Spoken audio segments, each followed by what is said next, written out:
Muito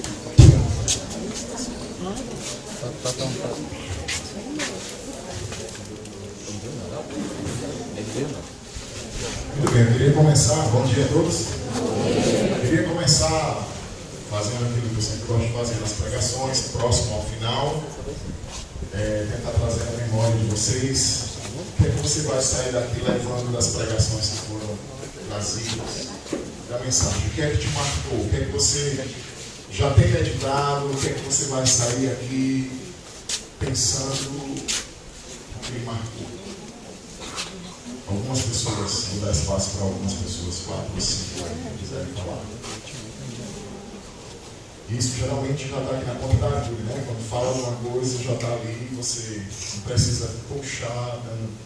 Na verdade, isso aqui é o que chama de meditação. Meditar é trazer a memória, né? Eu costumo sempre ilustrar como o boi ou o camelo. O camelo vai lá, come, depois ele para no canto, deita ali, regurgita do rumen, traz para a boca novamente, mastiga mais, deixa bem trituradinho, vai para o estômago e desce por lugares escusos. Então, puxar o que já está ali é ruminar. Diga aí, onde está a vez para a gente não ter confusão? Ninguém? Achou? O negócio está feio, viu? Ninguém quer falar nada? Ninguém foi marcado por nada que está indo lá como...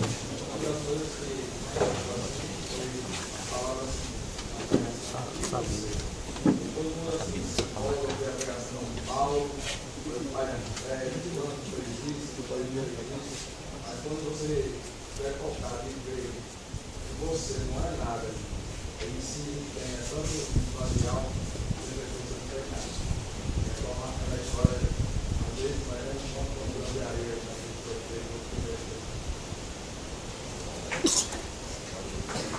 Professor?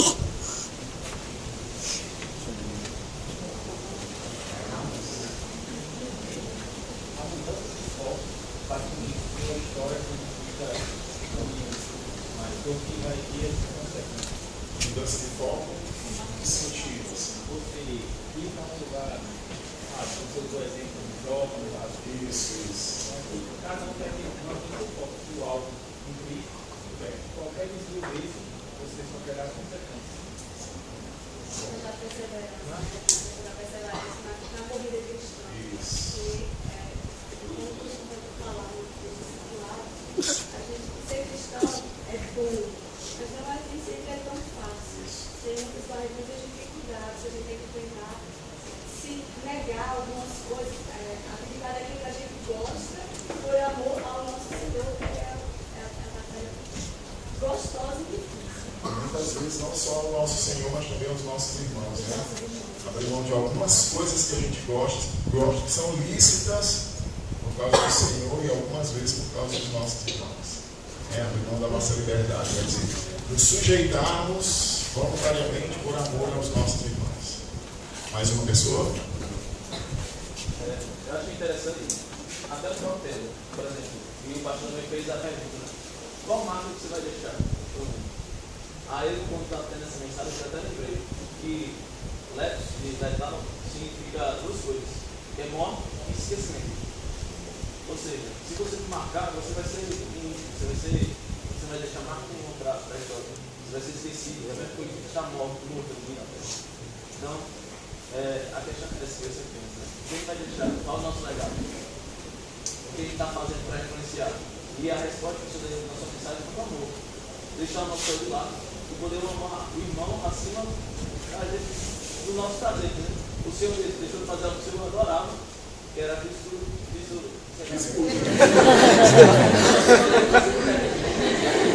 Aí,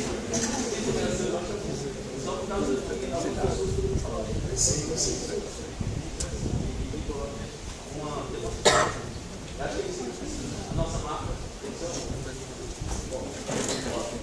A última. Uma coisa que eu também achei interessante é como a gente se converte de sentir amor, aquela paixão enorme, o primeiro amor, né? Aquele que eu também vai trabalhar essa significatividade que tem ele.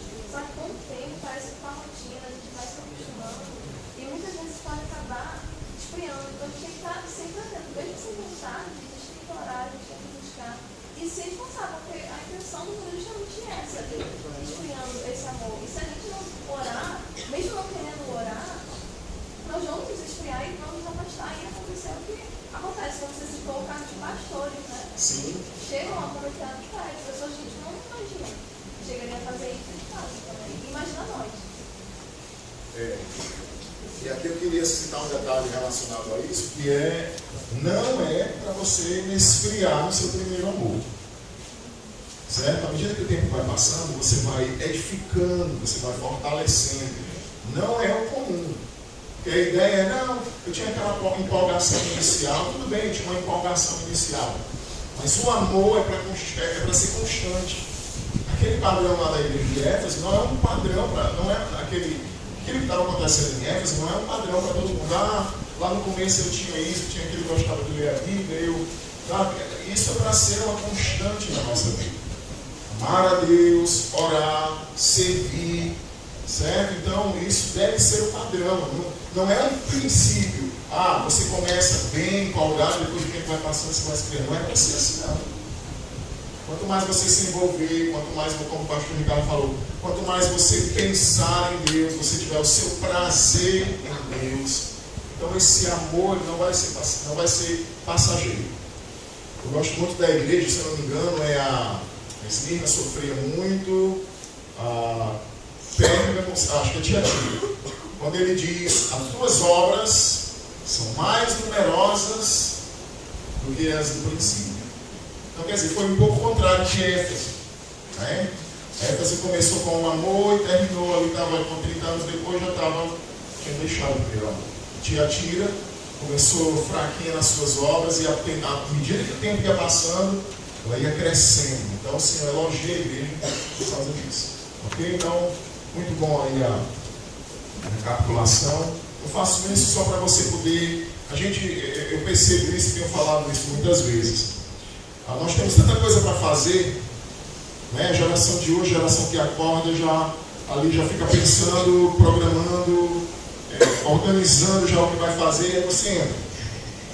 E aí coisas que não são pecaminosas, como televisão, computador, celular, os meios de comunicação, o trabalho, as coisas lícitas, a escola, a faculdade, não são pecaminosas. Mas o acúmulo dessas coisas acaba tirando a gente da meditação, de um tempo de parar, de pensar quem eu sou em Cristo durante um dia, uma parte do dia, quem eu sou, que promessas estão destinadas para mim. Né? Essas coisas fortalecem a gente, mas não, eu percebo na vida das pessoas uma correria desenfreada, que não medita, que não para. E eu falo muito lá na igreja, ouve-se pregação, os casais ouvem pregações lá no encontro de casais, na sociedade masculina, sociedade feminina, EBD, culto de quarto, culto de domingo, mas a gente está só enchendo, não medita, não para, não tira assim uma coisa que marque um foco para a gente ficar meditando e aquilo ficar enchendo o nosso coração. Então a gente ouve, sai daqui, desliga o botão e começa uma correria desenfreada e aquilo não é processado no nosso coração. E é um perigo para nós. Okay? Então ontem nós vimos, o pastor Ricardo tem trabalhado, no primeiro dia a substituição, ontem trabalhou a adoção, né, como Deus veio, como Cristo veio aqui, Deus homem veio a esse mundo. E através da vinda dele, como Filho de Deus, nós que éramos inimigos, fomos adotados como filhos de Deus. Então a gente já viu a substituição, a adoção. Então ele está trabalhando como Deus tem marcado a história. Né? Ele marcou a história enviando seu Filho para nos substituir e marcou a história adotando inimigos, desobedientes e rebeldes, e tornando seus filhos por adoção. Como a gente pode marcar a história? Com Deus e com os homens, andando, vivendo em amor, como a gente viu ontem, e correndo bem a corrida cristã. Né? É uma corrida de perseverança, uma corrida longa, e nós precisamos tirar o peso, tirar o embaraço. Os Gálatas vinham correndo bem, foram impedidos nessa corrida, certo? Então, fazendo uma recapitulação, no início do capítulo 5, O apóstolo Paulo vai mostrar o perigo que eles estavam vivendo. Eles foram livres, estavam querendo se colocar debaixo do jugo da escravidão novamente. O apóstolo Paulo vai mostrar para eles o perigo do desligamento da graça, do abandono da graça de Deus. Vai mostrar para eles, mostra que eles estavam correndo bem, começaram, mas eles, no versículo 7, eles foram impedidos. Paulo está tentando levar a uma conscientização, a uma reflexão de quem havia impedido, por que eles haviam parado de correr. Mas o apóstolo ainda assim incentiva, traz uma palavra de incentivo no verso 10: confia no Senhor, que vocês não vão alimentar nenhum outro sentimento. O apóstolo então se volta para os falsos mestres lá e dizendo para eles que, já que eles querem tanto se circuncidar, então seria bom até que eles se mutilassem, se castrassem, aqueles que vos ensinam a rebeldia, e a condenação para eles já está preparada, porque ele utiliza aqui. Sofrerá a condenação. Verso 13 a 15, Paulo vai falar sobre: porque vós, irmãos, foste chamados à liberdade, porém não use da liberdade para dar ocasião à carne, antes sede servos uns dos outros pelo amor. Então aqui o caminho para você marcar a história é: corra bem a corrida cristã. Não deixe que nada impeça mundanismo ou legalismo, né? Você deve viver essa liberdade em Cristo, essa salvação pela graça. Não voltar para as obras, a guarda do sábado, qualquer outra coisa desse tipo, e nem a carnalidade ou o mundanismo. Passando para o capítulo 6, eu vou fazer a seguinte forma. Hoje eu vou trazer a última forma de você marcar a história. O apóstolo Paulo trata. Eu queria continuar, já que eu só vou trabalhar mais uma parte hoje, eu queria continuar a prática daquilo que a gente tratou ontem. Então ontem nós vimos correr bem a corrida cristã, marcando a história dessa forma e marcando a história através de uma vida de amor. Então no capítulo 6, verso 1, aqui nesse trecho o apóstolo Paulo vai trazer algumas maneiras práticas de como nós podemos amar. Então eu vou continuar a mensagem de ontem, ainda tratando sobre o amor na prática. Nós vimos alguns exemplos ontem, né? Mas agora ele vai trazer aqui algumas maneiras. Então, irmãos, se alguém for surpreendido em alguma falta, vós que sois espirituais, corrigi-o com espírito de brandura, e guarda-te para que também não sejas tentado. Vamos orar. Ó Deus soberano, amado Pai, Senhor da glória, neste momento, Deus, nós estamos aqui reunidos. Tua palavra está aberta diante dos nossos olhos. Suplicamos ao Senhor o entendimento, a clareza, a iluminação do Teu Santo Espírito sobre nós, o desejo, a transformação pela renovação do nosso entendimento. Ó Deus, eu te louvo pela Tua palavra, eu te louvo pelo Teu Espírito que habita em nós, louvo ao Senhor pela Tua paternidade, que essa divina semente que habita em nós, esse gerar que foi causado pelo Espírito Santo, tudo isso é obra Tua, não tem nada em nós mesmos nisso, tudo isso é graça, pura graça do Senhor, a graça abundante do Senhor, essa regeneração bendita que o Senhor operou em nós, a habitação do Teu Espírito. Nós te louvamos por esses e por tantos outros motivos espirituais que o Senhor tem operado nas nossas vidas. Deus, eu quero suplicar, Senhor, a mudança, cada um desses jovens, e como eu tenho falado aqui, que eu acabei de falar, Deus, esse tempo que a gente está vivendo, uma correria, sai de um canto e vai para o outro, a época do entretenimento, que acaba muitas vezes não deixando tempo para a gente meditar, pensar e remoer aquilo que a gente aprende, ler nos nossos devocionais e nas pregações. Olha para nós, tem misericórdia, nos dá sabedoria na administração do nosso tempo e nos dá o entendimento dessa passagem em nome de Jesus. Amém. Então, de que forma nós podemos marcar a história na vida de outras pessoas? Como a gente viu ontem, marcando a história, vivendo em amor. E aqui o apóstolo Paulo vai trazer uma parte prática de como eu posso marcar a história de outras pessoas. E aqui ele diz: se alguém for surpreendido em alguma falta, é a ideia aqui de ajudar alguém que porventura tenha caído. Aqui não está falando de uma pessoa que está vivendo no pecado. O apóstolo Paulo está falando de alguém que está vivendo uma vida de piedade, que está vivendo uma vida de santidade, mas que de repente foi surpreendido, foi pego, foi enganado ali por algum tipo de pecado. Então qual é a nossa função? A nossa função ali é de corrigir. A nossa função é de corrigir com brandura. Então a ideia é de trazer aquele irmão de volta. A tendência das pessoas, por exemplo, você vai, passou num canto e viu um irmão que, sei lá, estava indo para uma festa, ou pegou alguém que estava bebendo, alguma coisa desse tipo, e a tendência é você finge que não vê e depois sai espalhando para um monte de gente. E sai contando: rapaz, tu não sabe o que eu vi ali, tu não sabe o que eu acabei de presenciar. Então a ideia aqui é de ajudar, a ideia é de amar aquele irmão que você percebeu que ele está caído, que ele foi surpreendido, que ele cometeu aquele pecado. Talvez foi enganado ou seduzido, mas é um irmão que vive uma vida de santidade. Então aqui nós temos uma das formas. E aí ele vai dizer: mas cuidado, tenha cuidado com você mesmo para não ser tentado. Então você precisa cuidar da sua vida também. O apóstolo Paulo então ele vai trazer uma outra forma, que é de levar as cargas uns dos outros, e assim você vai cumprir a lei de Cristo. Eu acho muito interessante. A questão lá na Galácia era: só Cristo ou a lei de Moisés juntamente com Cristo?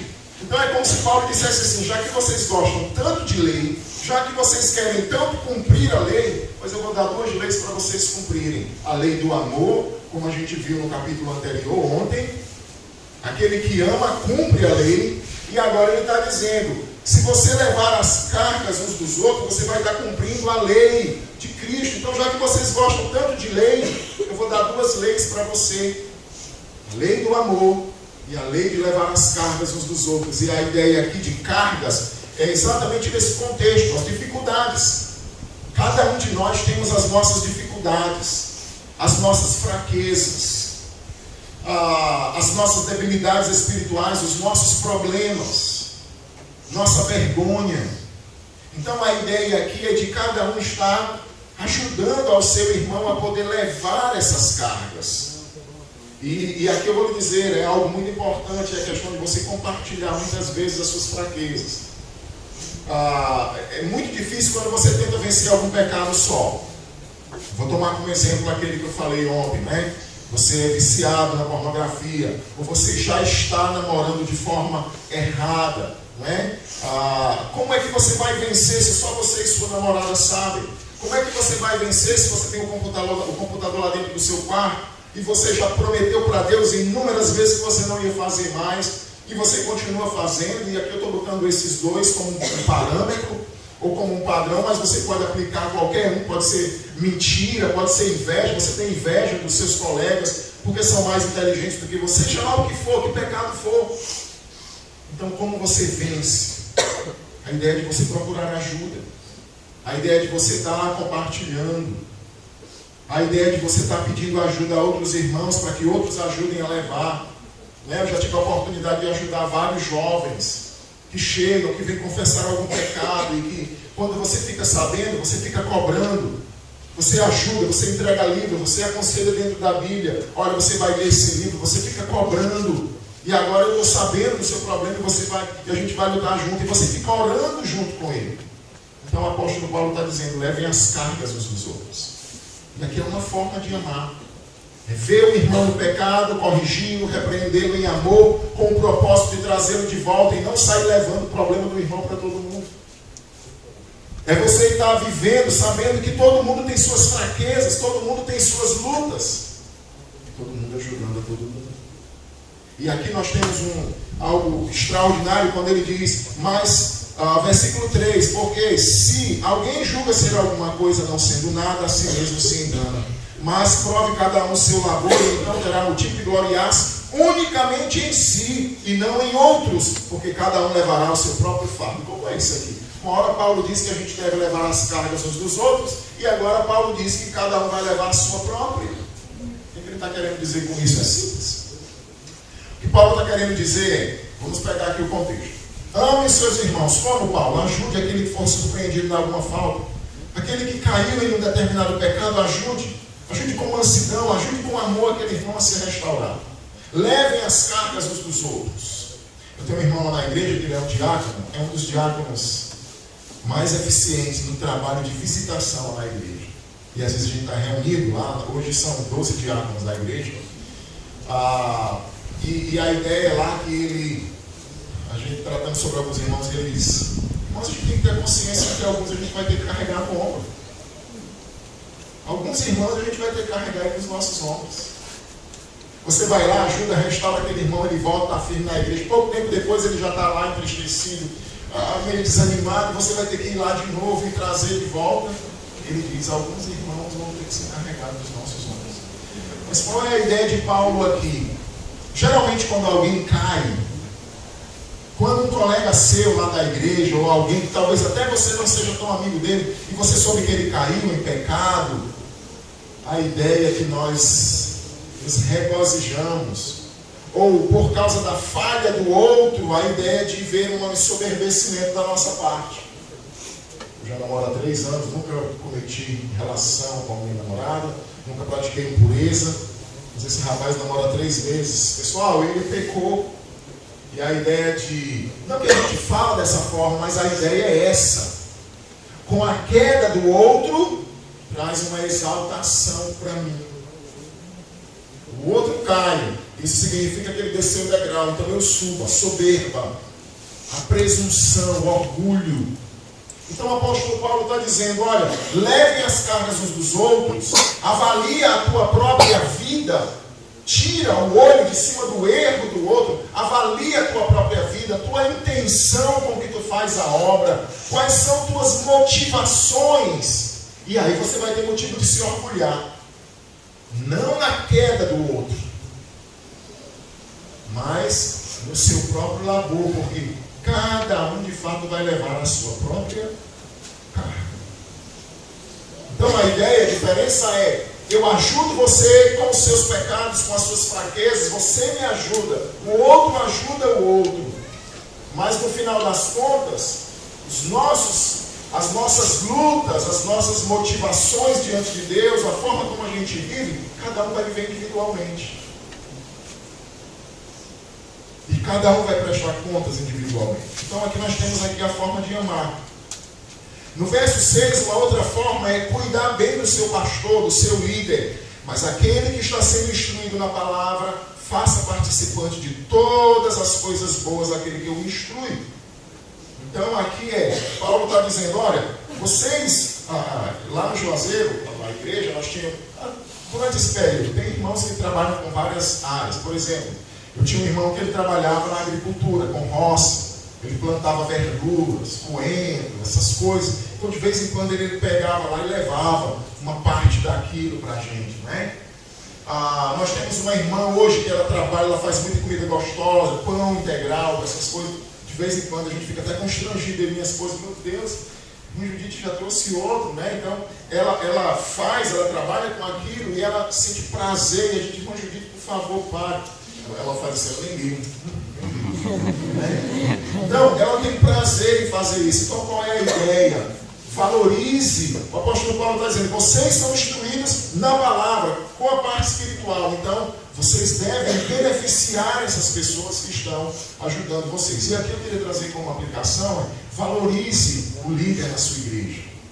Muitas igrejas têm vivido conflitos, sofrem, estão passando por extrema dificuldade, o pastor com a igreja com o pastor, desrespeito, às vezes: porque o meu pastor ele prega bem, o meu pastor ele faz visita, mas ele não evangeliza nada, ele não serve como... Olha, cada um tem o seu dom, cada um vai ter a sua habilidade. Talvez você vai ter pastor que vai ter habilidades numa área e talvez não tenha habilidades em outra.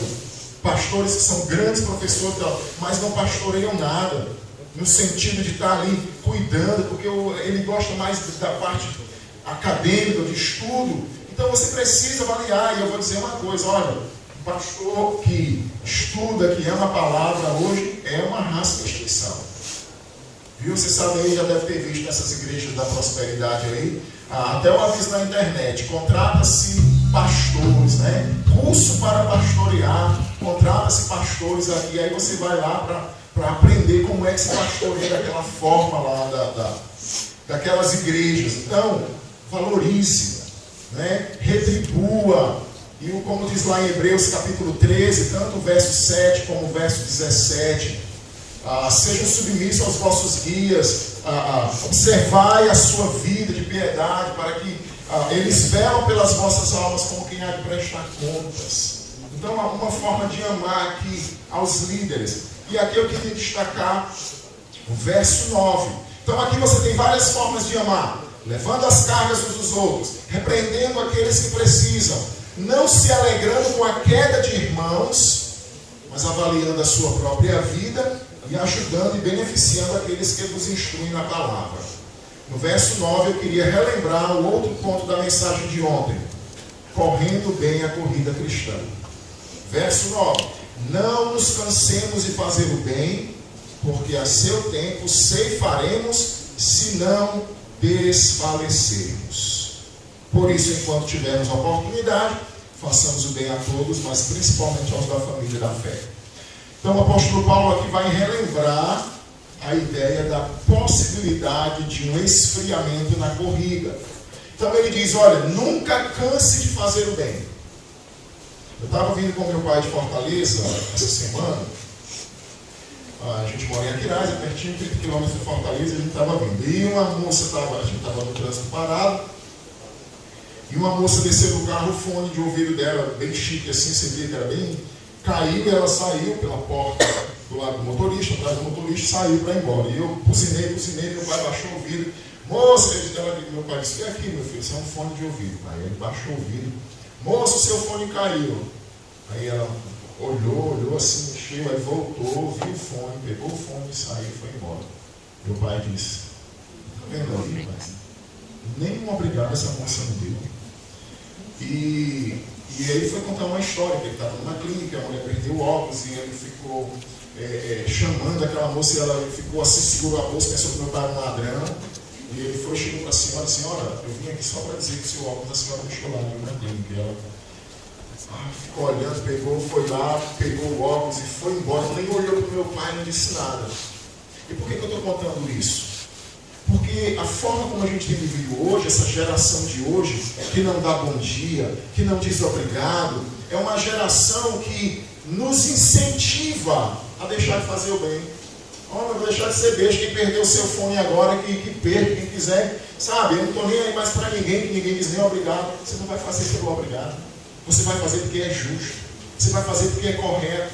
Então nota aqui a possibilidade que você tem de se cansar, de esfriar. Minha igreja está quase dividida lá, irmãos brigando, e fala: eu não tenho mais motivação nenhuma para fazer nada ali naquela igreja, de ajudar as pessoas. Eu não vou nem evangelizar ninguém lá fora, porque ele vai ser trazido para dentro da minha igreja. Essa igreja que está vivendo, não canse. Então lembra, a região da Galácia estava vivendo conflitos. Uma parte da igreja aderiu aos judaizantes, uma parte da igreja não. A briga era por circuncisão. A ideia de Paulo é: vocês estão se mordendo, vocês estão dilacerando uns aos outros, e vocês vão ser mutuamente destruídos. Então isso pode levar o quê? Bem, eu ajudo os irmãos que estão do meu lado aqui, partidarismo, né? Eu ajudo os irmãos que estão aderindo à circuncisão. Aí os outros: não, eu ajudo os irmãos que não aderiram, que estão só na fé e na graça. Então Paulo está dizendo: não se cansem de fazer o bem, porque a seu tempo ceifaremos, se não desfalecermos.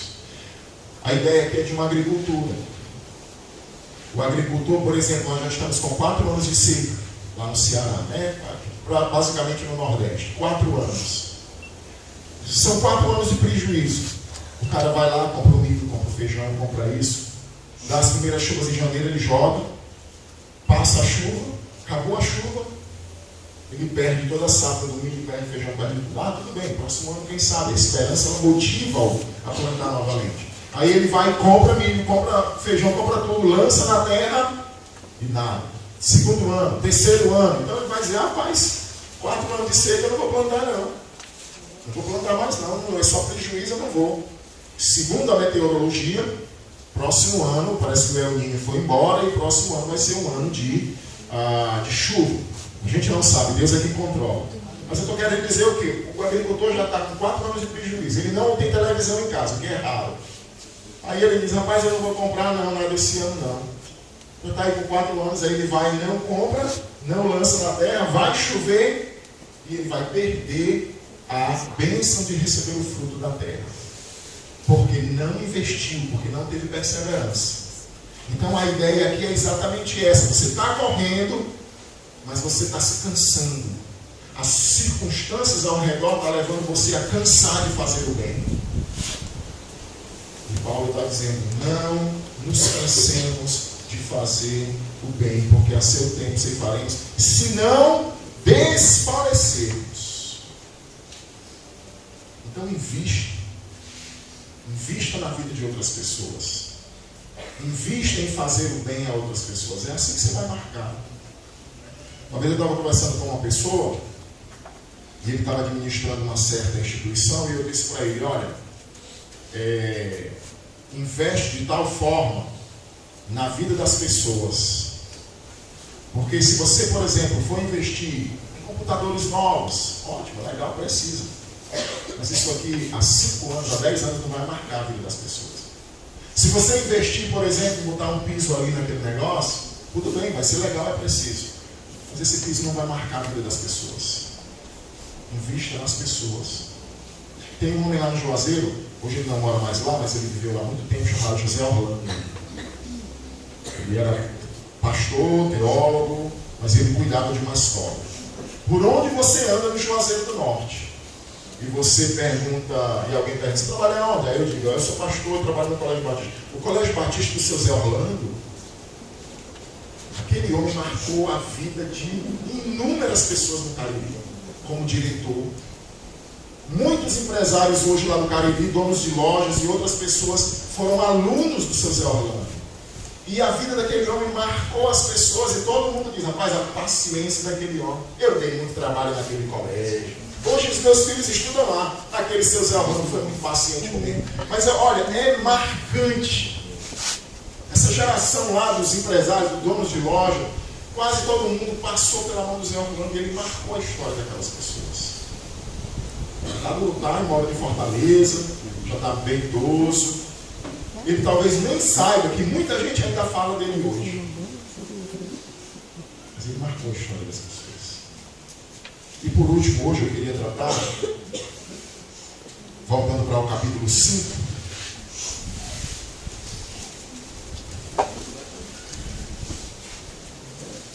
marcando a história vivendo no Espírito. Marcando a história vivendo no Espírito. Digo, porém, andai no Espírito e jamais satisfareis as concupiscências da carne. Porque a carne milita contra o Espírito e o Espírito contra a carne, porque são opostos entre si. Para que não façais o que porventura seja do vosso querer. Mas, se sois guiados pelo Espírito, não estáis sob a lei. Aí ele vai falar das obras da carne, que são bem conhecidas, né? As obras da carne são conhecidas: a prostituição, a impureza, lascívia, idolatria, feitiçaria, inimizades, porfias, ciúmes, iras, discórdias, dissensões, facções, invejas, bebedices, glutonarias e coisas semelhantes, a respeito das quais eu vos declaro, como já outrora vos preveni, não herdarão o reino de Deus os que tais coisas praticam. Mas o fruto do Espírito é amor, alegria, paz, longanimidade, benignidade, bondade, fidelidade, mansidão, domínio próprio. Contra estas coisas não há lei. E os que são de Cristo crucificaram a carne com as suas paixões e concupiscências.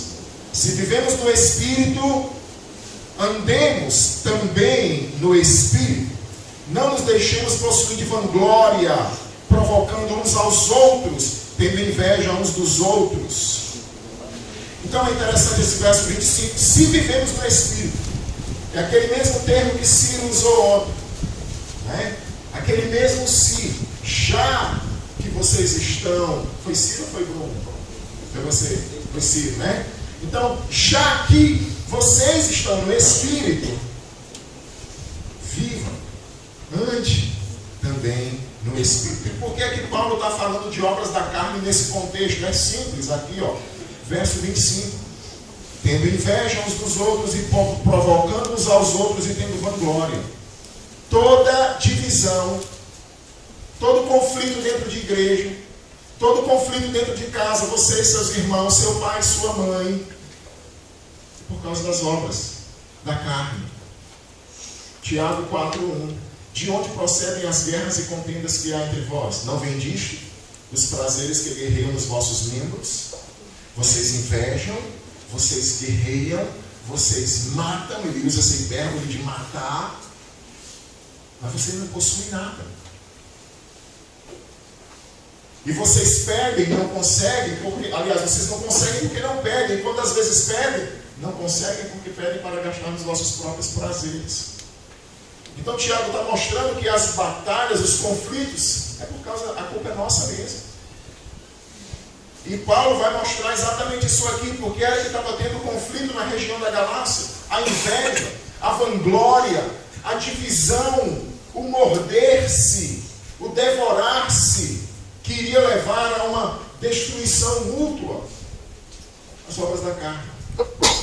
E aqui nós temos essa palavra andai, esse termo, quando ele diz aqui no verso 16, andai no Espírito, o termo que ele utiliza aqui é peripatel, que nos evangelhos, em Mateus, Marcos e Lucas, nos evangelhos, em Atos, no livro de Apocalipse, ela é usada em andar no sentido literal.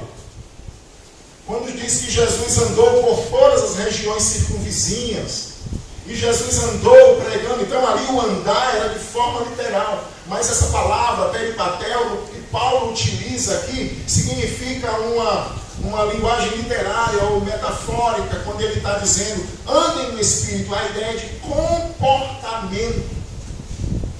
É a ideia de como você vai viver, a ideia de portar-se, de conduzir-se, de viver. E a expressão que ele utiliza no Espírito, ande no Espírito, ou seja, viva no Espírito, a sua vida deve ser uma vida no Espírito. Quando ele fala de Espírito, não está se referindo apenas ao Espírito do homem, e nem muito menos apenas ao Espírito de Deus, mas a essa união que ocorre quando há a substituição, quando há a adoção, quando há o recebimento do Espírito como penhor. O pastor explicou ontem a questão do penhor do Espírito que foi dado. E em Efésios 4:30, não entristeçais o Espírito Santo de Deus que habita em vós, com o qual você foi selado para o dia da redenção. Então, esse andar no Espírito, essa habitação do Espírito, ela vai ser a força motivadora, propulsora, porque de verdade o que acontece é que nós vivíamos, andávamos segundo as nossas paixões carnais. Divisão é coisa de quê? É coisa, como eu já falei, ninguém precisa fazer curso de briga. Ninguém precisa fazer curso de mentira. Ninguém precisa fazer curso de vanglória. Ninguém precisa fazer curso da maldade. Nós já temos isso. Já somos pós-graduados nessas coisas. Mas agora foi dada uma nova vida, uma regeneração ocorreu. O Espírito habita em nós. Então o apóstolo está dizendo, olha, andem, portem-se, conduzam-se, vivam no Espírito. Ou seja, debaixo dessa influência, dessa oração, dessa orientação que o Espírito dá. Então, você pode ainda até ter a velha natureza, mas você vai ficar protegido contra os desejos dela. Então, quando você se converte, a velha natureza não é tirada, ela continua. Continua. E essa é a nossa tristeza, né? Essa é a tristeza de Paulo. Miserável homem que sou, quem me livrará do corpo desta morte, ou seja, deste corpo mortal? Dou graças a Deus por Jesus Cristo. Porque quanto à minha mente, eu tenho prazer na lei de Deus, mas em relação à minha carne, o meu corpo, em relação à vida pecaminosa, então, dou graças a Deus por Jesus Cristo. Então, essa velha natureza ainda habita dentro de nós, mas o andar no Espírito, e aqui é a ideia de uma opção, é a ideia de uma decisão piedosa que você vai ter que tomar. A mesma coisa Paulo vai falar em Romanos capítulo 8. O andar no Espírito e o andar na carne. Romanos capítulo 8. O pendor para a carne é inimizade contra Deus, é morte. O pendor para o espírito é vida e paz. Mas essa carne aqui, principalmente para os novos convertidos, o que é essa carne, que alguns tratam como sendo o corpo físico, aqui está tratando da sua velha natureza, a sua antiga forma de agir, o seu natural. Isso é a carne. São os desejos pecaminosos, suas inclinações naturais. E esse andar no Espírito é essa nova vida no Espírito. É essa atuação do Espírito, é essa influência do Espírito na sua vida. Isso mostra que é uma decisão a ser tomada. Ou viver sendo guiado pelo Espírito, ou continuar vivendo os desejos carnais. Mas essa atuação do Espírito, ela vai te proteger contra os pecados. Por exemplo, contra a imoralidade. As consequências devastadoras de uma vida imoral. Ciúmes, de ira. Né? Eu já dei meu testemunho para alguns, já ouviram. No início, eu trouxe por causa de família, de pai, de avô. Eu estava até conversando com o pastor Davi sobre isso. Tinha uma ira terrível. Geralmente o foco era minha esposa. Ia dormir bem, acordava mal, saía do seminário bem, chegava com raiva. Era iracundo, antissocial, não gostava de gente. E eu ainda trouxe isso para o meu cristianismo durante um bom tempo. E lutando, e chorando. Eu até falei com o pastor Davi ontem, ele dizia: Deus, pela primeira vez o Senhor errou. O Senhor chamou um monstro para ser pastor. Um pastor antissocial, um pastor iracundo, um pastor ciumento. Que tragédia. E aí, com a leitura, com a ajuda da minha esposa, com muito clamor mesmo, petições a Deus, eu passava muitas noites chorando, pedindo, jejuando a Deus, porque eu não suportava o meu jeito de ser. Deus, eu comecei a perceber Deus me transformando. É claro que eu tenho uma ira como qualquer pessoa normal. É claro que eu tenho zelo pela minha esposa. Mas eu não sou mais aquele doente patológico que, se ela pegasse na mão de alguém, passasse ali 10 segundos, eu já olhava assim com um olhar fuzilador assim para a mão. E eu já olhava ali para o cara e dizia: 9 segundos, 10, ele já está com a mão interessada. E ela está concordando porque ela está segurando na mão dele, é terrível. E aqui eu sei que alguns de vocês que namoram passam por essa tristeza de modo de viver e agir. Isso é terrível para você. É terrível. E eu vou lhe dizer uma coisa: você está pensando que você vai ficar melhor? Isso aí não vai não. E nem só do ciúme, nem só da ira, não só da prostituição, da impureza, de todos esses pecados. Quanto mais você o alimenta, mais ele vai se fortalecer e dominar você. Compulsão de comprar. Ai, porque eu gosto de comprar vestidinho. Eu já tenho 55, mas eu preciso de mais. Eu vi esse aqui, ainda nem usei 40, mas eu tenho que comprar esse outro. Né? E aí você fica lá e vai para casa e fica pensando: eu tenho que comprar. Aí, não, eu vou comprar só esse. Aí chega na loja e compra. E aí vem aquela satisfação momentânea. Ai, graças a Deus. Sabe o que você fez? Você acabou de alimentar e fortalecer o seu pecado. Anabolizar o seu pecado. E ele está mais forte agora do que antes. O seu pior inimigo é você mesmo. O seu pior inimigo mora dentro de você. O apóstolo Paulo, ele fala aqui: ande no Espírito, você jamais vai satisfazer as concupiscências da carne. Então a ideia aqui é que a carne milita contra o Espírito. E esse termo milita é exatamente um termo de batalha, um confronto.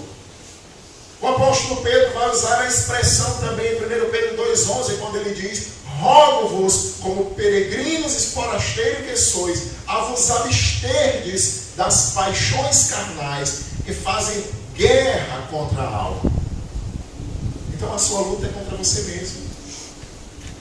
A batalha ocorre aqui dentro. A velha natureza lutando os desejos carnais. Você que se converteu há pouco tempo, talvez, e que vivia uma vida devassa lá, e você ainda está trazendo os resquícios, as consequências A batalha é dentro. E as duas se opõem, porque o espírito batalha contra a carne, mas também a carne não fica por baixo da batalha contra o espírito, é uma luta. É claro que a vitória aqui é garantida, porque o apóstolo Paulo dá a garantia dessa vitória. Mas o que eu estou tentando tratar aqui é a batalha é dentro de você. E quanto mais você se entregar ao pecado, quanto mais você fortalecer ao pecado, você vai ter as consequências drásticas do mesmo. São opostas às práticas. Você percebe de uma forma muito clara. Eu vou pedir até para colocar o slide aí.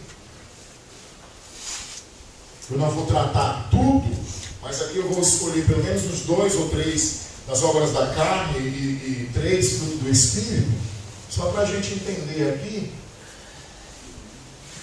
O termo sarx aqui, que é usado para a carne, a natureza corrompida do homem, que afetou todo o ser, pensamento, ações e palavras. Então lá essa batalha, 1 Pedro aqui ele fala sobre isso. A carne milita. Aqui a ideia é que fazem guerra, esse termo militar de um confronto. Romanos 7,18, isto é, na minha carne não habita bem nenhum, o querer está em mim, não porém o efetuado. Então uma batalha que o apóstolo Paulo mostra.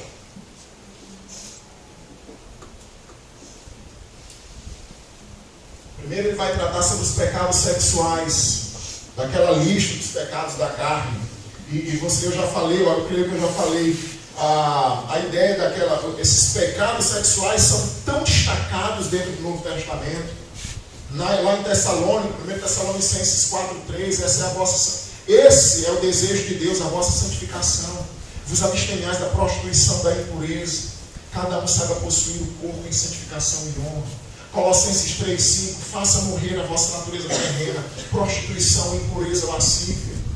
1 Coríntios 9, 6, 9, não vos enganeis, nenhum injusto herdará o reino de Deus, nem injusto, nem adúlteros, nem efeminados, nem sodomitas, e tais fostes alguns de vós. Então nota como é complicado essa área, que é a área dominante, não é só hoje não, todas as épocas. A ideia de porneia, de onde vem a palavra pornografia ou prostituição, aqui é qualquer tipo de ato sexual, fornicação, sexo sem ser casado, adultério, homossexualismo, bestialidade, tudo. Era aquilo que o mundo greco-romano, que o pastor falou, era aquilo que aquele mundo vivia. Por isso que Paulo precisa tratar em quase todas as igrejas a questão dos pecados sexuais, é a imoralidade. Nós temos esse outro aqui da impureza, da indecência, desejo de intenções e ações puras, inverso àquilo que é puro, imoralidade mental, sexo fora do casamento. Essa palavra é muitas vezes utilizada para o sexo fora do casamento. Por exemplo, em Hebreus 13:14, quando ele diz lá: digno de honra entre todos seja o matrimônio, bem como leite sem mácula. Porém, aos impuros e adúlteros, Deus os julgará. Impuros, aqueles que cometem sexo fora do casamento, no namoro, nas festinhas. Adúlteros, aqueles que praticam sexo sendo casado fora do casamento.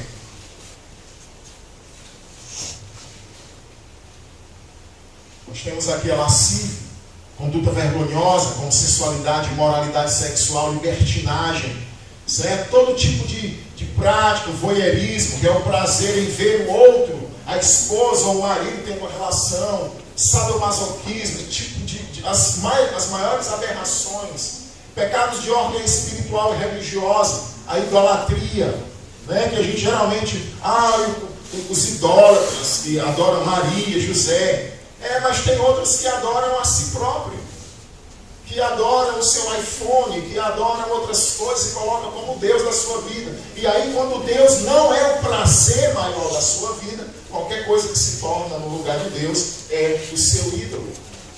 Nós temos aqui essa palavra farmaqueia, feitiçarias, magias, bruxaria, qualquer tipo de solução humana para tentar resolver os problemas. Pecados que afetam o próximo. Aí vem aqui a inimizade, né? Isso aqui é muito comum. Até falar na igreja, mas eu não gosto de fulano, eu não falo com fulano. É uma atitude mental para com outra pessoa, colocando barreira de relacionamento. Era isso aqui que estava acontecendo lá na Galácia. A igreja dividida, porfias, brigas, rixas. Quantos de vocês talvez vivam isso aqui dentro de casa com seus pais? Contenda, bate-boca com seu irmão, que talvez seja até descrente. Ciúmes, aqui a palavrinha, zelos. Né? Também disposição, atitude que não tolera a infidelidade. Entusiasmo infatigável por algum propósito. Sentimento de possessão. Disposição de suspeitar da fidelidade da pessoa amada. Discórdias. Dissensões ou sedição, levante de demanda. Eu me lembro de uma igreja que tinha uma pessoa que brigava muito, e brigava, e toda sessão era briga. Meu Deus, eu já oro hoje pelo irmão fulano e tal, que é briguento que sofre. E brigava. Um dia o irmão se levanta: pastor, é porque eu tenho o dom da discórdia. Aí o pastor disse: irmão, é um dom, meu irmão, é um dom mesmo, só que não é de Deus, não. Isso daí só pode vir de Satanás. É um dom, né? Só não é de Deus. Facção, grupo de oposição, partido, seita. Facção estava imperando na Galácia. O grupo dos judaizantes, o grupo dos não judaizantes, o grupo da circuncisão, o grupo da incircuncisão, ou da circuncisão, né? Aqueles que aderiram e os que não aderiram. E nota que, sabe o que eu acho interessante? É que Paulo nem apoia nenhum nem outro, no sentido de, não, vocês da circuncisão estão certos. Olha, vocês da incircuncisão estão errados. Parabéns para vocês da incircuncisão, né? Paulo não diz isso. Olha, nem a circuncisão, nem a incircuncisão tem valor nenhum. Ele não toma partido, apesar de mostrar que o mais importante era o amor. E não apoiando a circuncisão, claro. Inveja, desejos maus, malícia, má vontade. É uma aflição, inquietação, mal-estar que advém pelo bem, pelo crescimento da pessoa ali. Você pode ver uma casa bonita como uma dessa que faz um dia. Eu quero ter uma casa, se eu abençoar, eu quero ter uma casa como aquela ali, na beira da Lagoa do Bom Fim. Isso não é inveja. Agora quando você olha, diz: miserável, descrente daqui, miserável, uma casa daquela, desgraçado, sabe? E é esse sentimento, isso pode acontecer. Quer ver como é simples? Nossa, que tinha me esperando, o cabelo é lindo agora. Aí chega lá no refeitório, aí, mas cabelo bonito essa nada, essa raiva. Então, é o mal-estar pelo bem ou por benefícios que foram oferecidos por Deus a outro. Bebedices, né? O plural é derivado da repetição, porque aqui a ideia da palavra é bebedices, metai.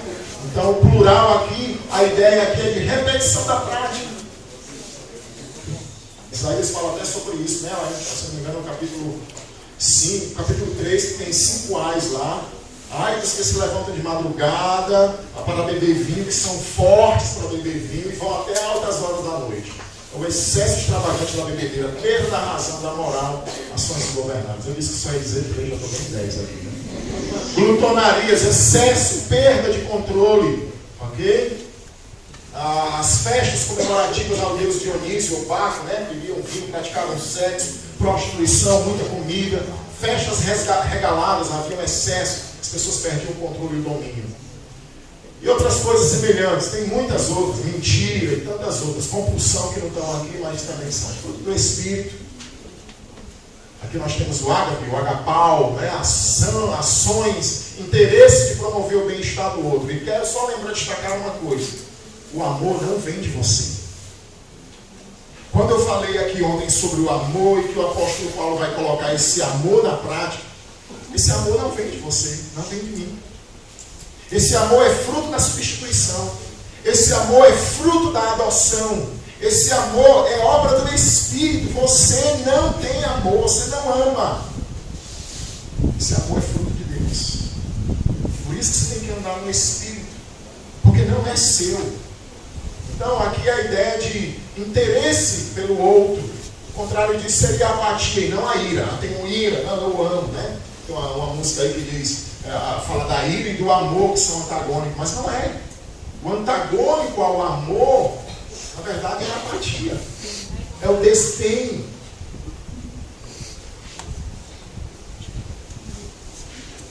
Alegria rara. É um bem-estar, um bom senso, por entender tudo que está sob o controle de Deus. Então, você tanto faz você estar bem como está mal, você tem alegria. A carta aos Filipenses é muito interessante. O apóstolo Paulo fala que 16 vezes ele estava preso, algemado a 2 soldados, que eram trocados 3 vezes ao dia, aqueles turnos de soldados. Ficava preso ali, algemado aqueles guardas romanos. E de cada 8 horas eram trocados, vinham outros 2. O apóstolo Paulo preso ali, e ele, 16 vezes, ele manda aqueles irmãos se alegrarem. Não vem de nós isso aí. O contrário de alegria seria desânimo, desconfiança, descontentamento, melancolia. Sabe aquelas pessoas que chegam perto de você e já contaminam? Todo mundo lá, ei, mano, tá bem? Não. Vai cantar, não. Sabe? Paz, uma tranquilidade de consciência produzida pelo Espírito, por causa do relacionamento restaurado com Deus. É uma tranquilidade espiritual que ainda um crente independe das condições. Independe de qualquer condição. E também não vem de você. Já viu aquele pessoal quando vai fazer as passeadas pela paz? Coloca a bandeirinha, aquelas bandoleiras, né, aqui na testa, faixa, paz, as camisas, a paz está dentro de você. Aí o cara está organizando a passeada, chega em casa e vai bater na esposa. É paz. Não existe paz dentro de você e de mim, a não ser promovida pelo Espírito.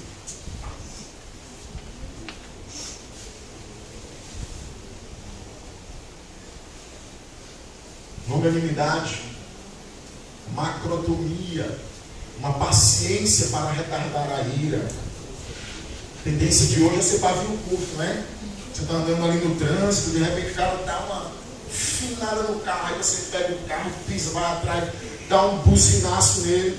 O cara foi despedido naquele dia, descobriu que a mulher estava traindo, estava pensando em suicídio e está com um revólver na cintura. Aí ele passou, tirou um fino em você corre atrás dele, dá um fino nele, dá um buzinaço. Ele só está esperando a próxima oportunidade para te dar um tiro.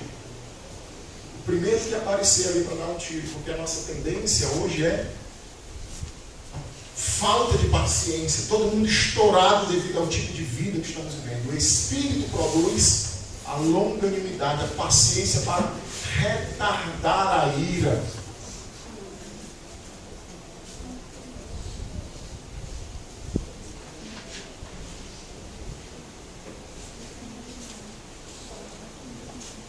Benignidade, excelência de caráter, desejo de fazer o bem. A bondade, aquilo que é bom e útil, expor a ajudar aqueles que estão em necessidade. E a fidelidade, príncipes, agir com integridade, honestidade, sinceridade, é ser fiel às coisas que faz, né? A mansidão, brandura, gentileza, cortesia no trato com o próximo. Você não vê mais isso não. Pelo contrário, o apóstolo Paulo disse que nos últimos dias os homens seriam implacáveis, irreconciliáveis. Então, de que lado você está? Daqueles que Paulo fala lá em 2 Timóteo 3, do lado do fruto do Espírito. É resultado da humildade, do reconhecimento do valor do ser humano. As pessoas não têm mais isso aqui, né? Mata por um tênis, mata por um relógio. Domínio próprio, egikrateia. Krato vem de domínio e o eu, si mesmo. Egikrateia vem de domínio de si próprio, autocontrole. Refere-se a toda forma de controle e autodisciplina sobre ira, sobre os prazeres lícitos. Deixa eu te dizer uma coisa relacionada a isso aqui. Se você tem problema hoje em controlar suas paixões, na dependência do Espírito e da graça, porque você só consegue na graça de Deus, você só consegue na dependência, você não consegue sozinho, sem o estudo da palavra, sem oração, você não consegue. É graça de Deus. Se você não consegue hoje, por exemplo, se você namora e trai a sua namorada hoje, mas eu traio porque é namoro, quando eu casar eu mudo. Não muda. Você está condicionando a sua mente para isso. E você está criando aquilo que Deus reprova lá em Romanos 1, se eu não me engano, 28. Por isso Deus entregou uma disposição mental reprovável. Disposição mental reprovável. você está condicionando sua mente para fazer a mesma coisa. E se você não tem controle sobre os seus apetites sexuais hoje, quando você casar, você também não vai ter controle